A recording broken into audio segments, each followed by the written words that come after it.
Okay. Ed, Not happening. it's not happening. Oh, here, yeah. Okay.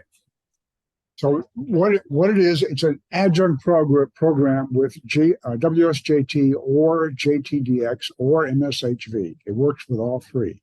I've never used it with MSHV because that's basically a DXpedition program that they're using out there. So I've never used that in that conjunction. But after you configure it, and you have to be very cautious, and don't get frustrated by it, because it's a program that's kind of hard to configure initially. Once you get the thing configured properly for what you want, you're going to like it, and it's definitely a big deal. It was written and supported by a fellow named Laurie, VK3AMA, who is very responsive to any program questions that you might have. He'll be right there with good answers, and not just to blow you off or anything. He is a true technician. So let's see if we can do this here. How do you get it? Well, first thing you do is go to his location, hamapps.com, and you locate the program. One of the things that you have to have is something called .NET 6 desktop runtime. If you don't have it, you need it. If you don't have it and you're not sure, go ahead and download it, because that way no harm will occur. But without that, the program simply will not run.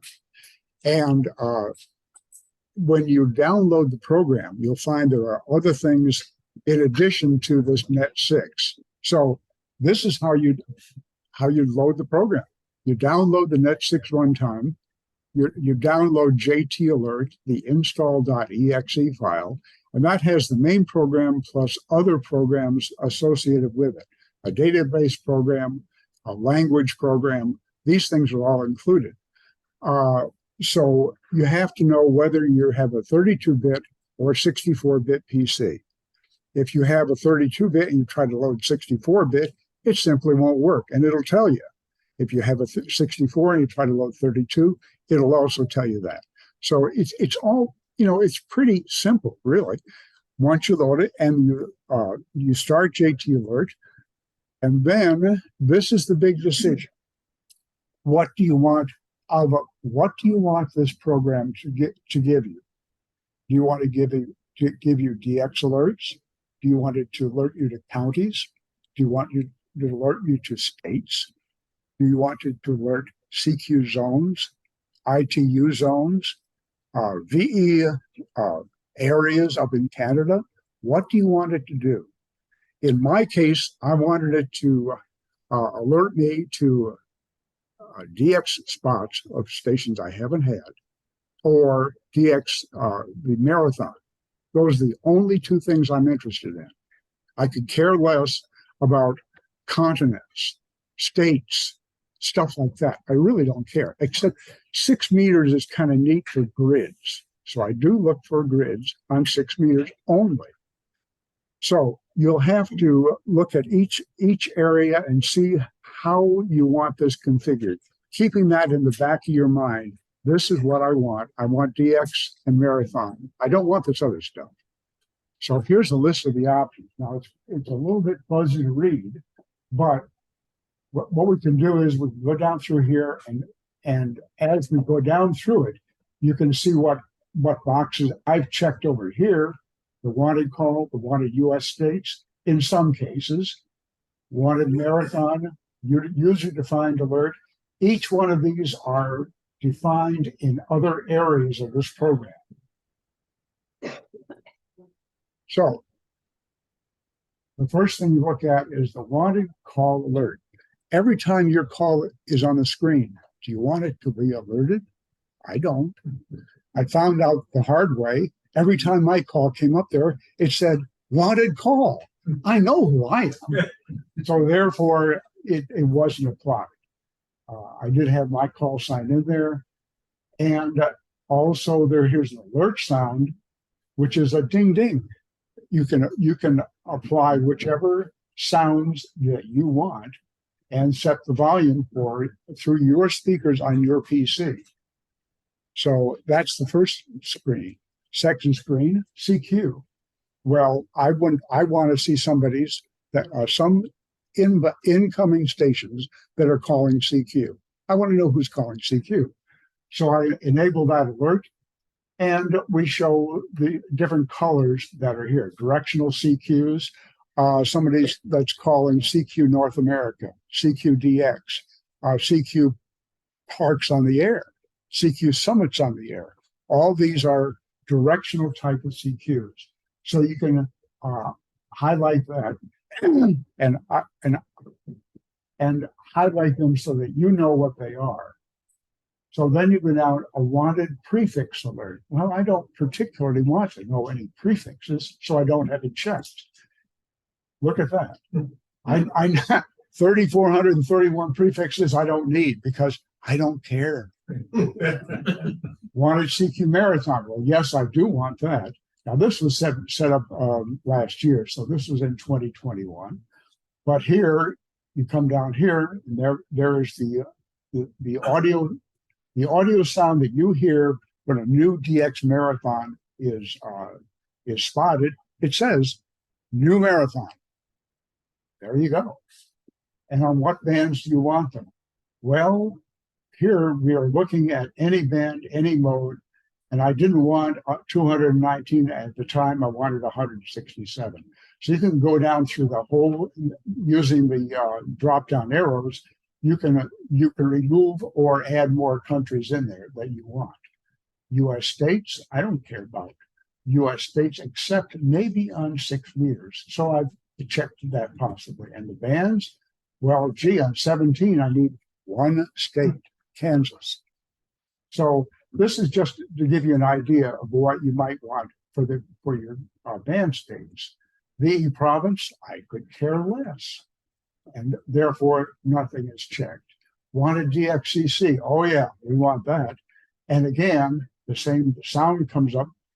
It says DX. It's a nice, loud male sound. And that's something else. You can have the audio in a female voice, a male voice, in Chinese, whatever you want, you can have it there. Hey, John. Yeah. And this is where I got kind of lost with this because I said too many things and then I have 6 or 7 different colors coming in. And they can all come at once. I can't remember what color means what. And so give me tips for sort of keeping track of like what colors mean what. Well, I would go back to the very beginning and uncheck all these boxes and do one at a time. And therefore you'll see what spot is creating that sound or that color. I've had the same problem initially because there were too many things checked and it just went crazy. You just couldn't make sense of it. That's what I would do. Start out from scratch. Okay. If you mouse over the alert when you punch it, it'll tell you the text triggered it. Yeah. So it's Little pop-up box. Mm-hmm. I think we all have the same problem. We all had the same problem, right? Here's again, wanted continent. I could care less about that. If you wanted continents, you check that. CQ zones, no, I don't care about that either. Again, same thing here. So this is what I was saying to begin with. You have to identify what you want from this program before you go through all this. If you check all these things, you're going to go crazy because you'll lose track of what the heck is being presented to you. Okay, ITU zones, same problem. Wanted grids. Well, that's something. Here we have 6 meter grids, and you can see I have individual bands checked, 6 meters checked, and these are the bands, these are the grids I did not need at that time. 540, I did need 32,400, which is all these guys I did not need. So if you wanted a 6 meter grid, it would highlight that.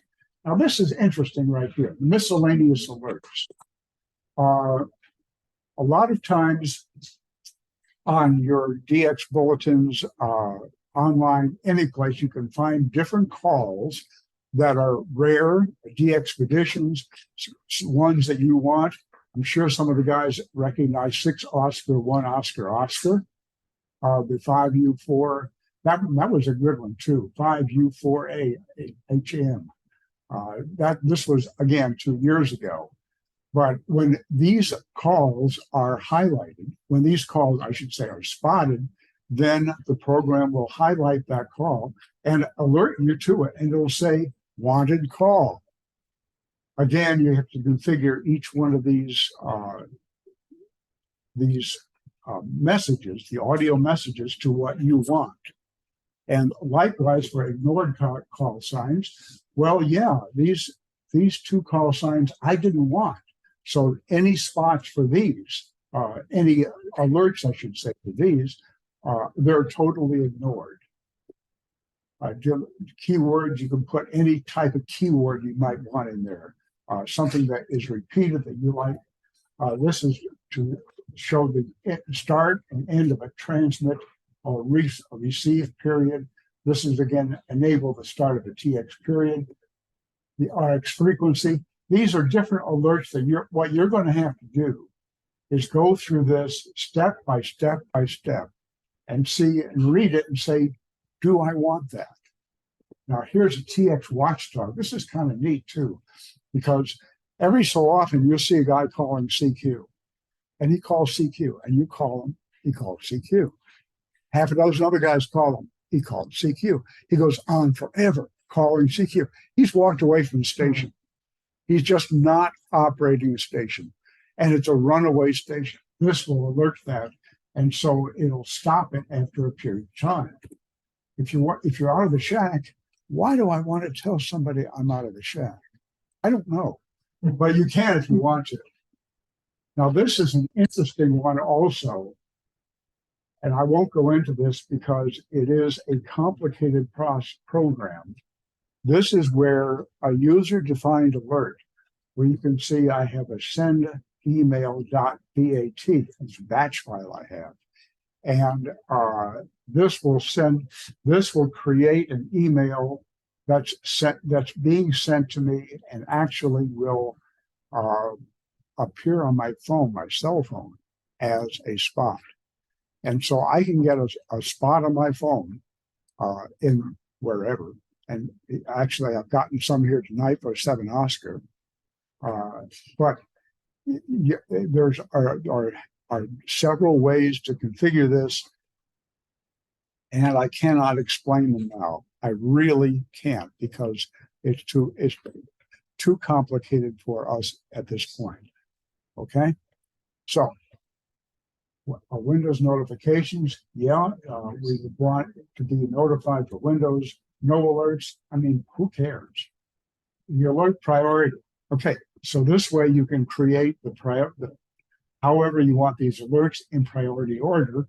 Wanted call sign, the marathon, DXCC, and grids, and then this other stuff, which becomes less important. Before, yeah, I want to know if I worked somebody before. So you would change this would be 2023 actually. Ignore these spots that occurred before that date. And then this way, you could have on the incoming spot, you can indicate whether they are LOTW users or EQSL users by checking these boxes here. You could have filters, and we have no QSL filters past all the alerts because I want to know. Now, this is what everybody's asking. How do I log this stuff? What's going to happen? Well, I use, as you can see, it's highlighted, the standard EDIF file. I use a program called DX for Windows. It's a very basic, older program. Some guys do use it. Some guys use Ham Radio Deluxe, Log4OM, the DX Lab, DX Keeper. That's the big one right there. I cannot go into that because I do not participate in that here. I use this for the ADIF file. And what happens is when a QSL in the, let's say the WSJT or JTDX program is logged, it will then be logged in a standard ADIF file, which in this case this is my ADIF file right there. This was my full file dated February 1st of 2021. So that means that file is then incremented by the DX station or the station I just worked. It has to be imported into my logging program. It's a two-step process. Import that in my logging program, and then if that's all you want to do, that's all you have to do. However, you can export that to the current and create a current full type program. And this is like 300,000 QSOs in this program.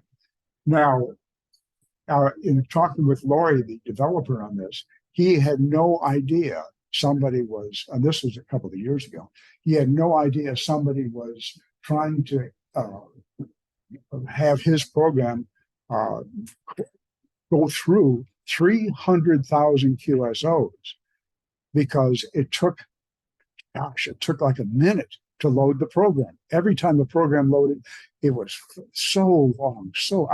It just struggled a lot. So he changed the program, thanks to him, and now my 300,000 queues load in about 10 seconds, 15 seconds, something like that. It's amazing. I don't know how he does it. He's a true programmer. So anyway, I would just want to say that this does support all of these programs. Oh, AC log also, I forgot that one. But again, I don't use them, so I can't talk to you about them. So, okay. So this is our window, and I want to explain what the window is. That's it. Where is it? It's going to be independent of other windows on your screen. Your decodes, yeah, you're going to follow the JTAlert window. And text messages, you can receive text messages from other JTAlert users. This is kind of neat because you're working some guy in Italy, and all of a sudden you hear a ding ding because his call sign was alerted by WSJT or JTDX. And it says, hey, you just got a message. It gives me the message, a little box pops up, and he says, ciao from Roma. You know, he's online with me right then. So I can answer him back and say, whatever. Hey, John. Yeah. I leave that on, and I've had verbal or text QSOs with guys that I've worked. Yeah. What kind of antenna you got? What's going on? Oh, yeah. The guy in near India. Mm-hmm. We carried on for 20 minutes, you know, Mm-hmm. after just one call on digital. Oh, yeah. It's really neat. Plus, sometimes our local friends, Joel, will say, hey, you got him. I said, who said that? Well, that's Joel. He's out there. So anybody that can see that you're an active user of JTAlert, there you go. You can communicate right away with them. So you have pop-up windows. This is kind of interesting too. So if once you log a station, was it successful or was it not successful? You can check these, and that would indicate that. So then we have, there we are. We automatically send spots up to hamspots.net, which is faster than PSK reported by having the information sent out that way. And let's see now. So then you say, well, gee, I want to get everything that I wanted. In this case, U.S. states. I don't want the VE provinces, but as you can use the drop down window, you can pick out each one of these things we just went, all these that were up there, and they come up here and you can rebuild all of these things. So, so all of the data that's in there, all the QSOs that have accumulated are then shown. There was more. Oh boy. Somehow there was more that didn't get in here. Well, let me tell you. How can I? Oh, gee, that's too bad. That's really too bad. I wanted to show you the way the screen layouts occurred and the different colors that were on the screens. Jay? One thing I want to bring up is kind of at the end, but there's a function or a thing you click, and it will allow you to re-update on everything you've worked in your log. I use HRD against what's your list of what you're looking for. Mm-hmm. So it'll take it, instead of manually doing all that, you just hit the button and it automatically knows what you need. And you just update it every now and then. It rescans the database for you. Rescan the data and early where it shows you have to move it what you want. It does that automatically from your log. If you bring an ABI file from a different location, you can add it and rescan it and make a file. Yeah, this was the area that I was looking for. So here we have the decodes, and you have several different things that are shown here. The ones that are all gray, those are QSOs in progress that you probably don't care a whole lot about. There we have MM0AMW, he's saying 73 to somebody. So if you want to call him, he might be ready to receive a call to him. All these guys are calling CQ, they're all in green. It indicates their location, Oregon, California, it's just the USA locations. And then down over here, we have the callers and the marathons. Well, we don't have any alerts because there's no DX, there's no marathon being shown right now. So therefore, these are empty. This is one of the screens that you can see. Now, if you want to arrange it, well, follow the arrow. Okay, and this way, this will give you the things that you can watch for, like RR73, the DX, summits on the air, parks on the air, and so on. And you can arrange them by DB or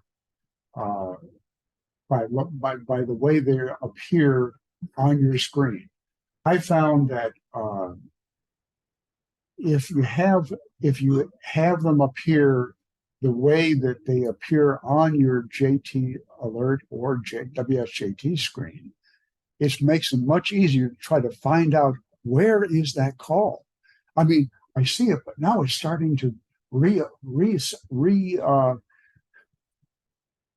repopulate the screen, so it's all in numerical order, or it's all in DB order. No, I don't want that. I want to know how. So if this call is the N6 FPV, if he's the fourth call from the end of all this, he should be the fourth call from the screen above. Simple as that. But to do that, we'd have to adjust that. Now, down at the lower right-hand corner, here's another bunch of options too. As I said, there are a lot of things to look at here. And so you can look at all these different options. Each one of these, like the window, you have these options, call signs, more options, panels that organize the panels at the bottom of the screen, and the different colors. You have to look at each one of these yourself and decide, is this what I want? Do I need this? Sometimes you may or may not need it. Now, here's something else which is kind of neat. It's hard to see, but you can see the part that's important. This is on a vertically oriented PC screen. So you need a second screen for this. I have one screen that's, it's about yay big. And all it is doing is decoding these. Now, on the other decoding, as soon as the decoding period, like 15 seconds, is over, they all disappear, right? Here, that's the 15-second right there. They did not disappear because here's the previous 15 seconds, and you can see the little drop down indicator there. You can scroll down even further because this way you can tell, is there any DX in here that I want? Is there any, or I just heard an alert. I heard a DX alert. Who the heck was it? You can scroll down here and find it. And here you can tell what the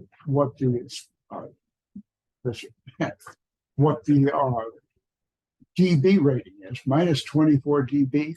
Probably you would not want to call those guys because that's pretty weak.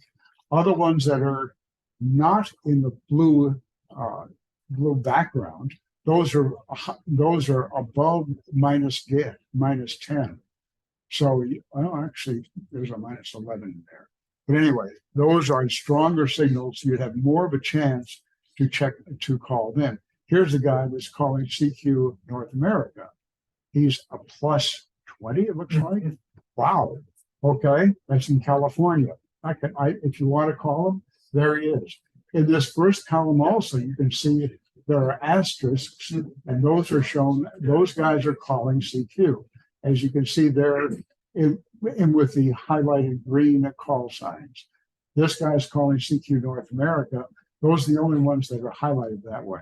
So I guess the point was you can see a block of decodes and a previous block of decodes and another previous block of decodes. So you can go all the way down through there. Okay. And you can arrange them obviously in any order. If you don't want the dB rating in that column, slide it over. Or if you just don't want it at all, you can delete it. There's a lot of other stuff, other columns that could be on there that I have deleted because I don't find them useful at all. And this is the neatest part, is that you can scroll down and see who was calling CQ or who was the DX alert that you got. So there you go. It's a lot to take up, a lot to take in.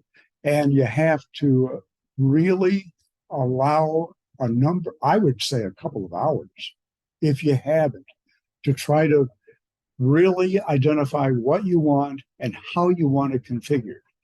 And then as you try it, and all of a sudden you have colors all over the place. You say, well, what the heck did I do? Start out from scratch, uncheck the boxes, and then gradually go through it and check them and put them in, and put them, as you would want them yourself. So anyway, that's it, folks. Questions? Are you available for consulting services? I'll tell you, it's difficult. I've got to be honest. It's difficult to get it, but once you get it, you are going to love this program. You really are, because, like I said, it sends alerts to my cell phone. It sends text alerts if you want them. It sends them to my watch. I can watch DX coming in on the watch. It's crazy that you can arrange all these things that are, they have nothing to do with radio, but all of a sudden you're able to do it because of communication, because of technology.